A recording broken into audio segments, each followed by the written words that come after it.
Hey guys, welcome back to my channel.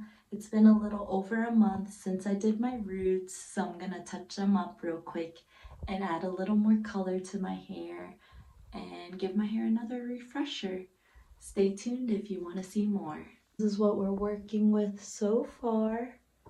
As you can see, there's a little growth. Here's the bleach. I'm gonna mix it all together. Hey guys, just added the bleach. Gonna keep it in here for another 15 minutes. I had it in for 15 minutes already, so total 30 minutes, and then I'll wash the bleach out. Let's go. Guys, this is my roots. This has been my favorite red so far, the mahogany red from Chi. Let's add it in. So good. Love this color. This is how the hair is looking after the shower.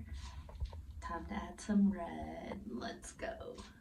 Hi, my loves. It's the next day. Let me try to get you guys a shot outside in the daylight so you guys can see my hair better. Let's go. Guys, this is how my hair is looking in the daylight. I love it.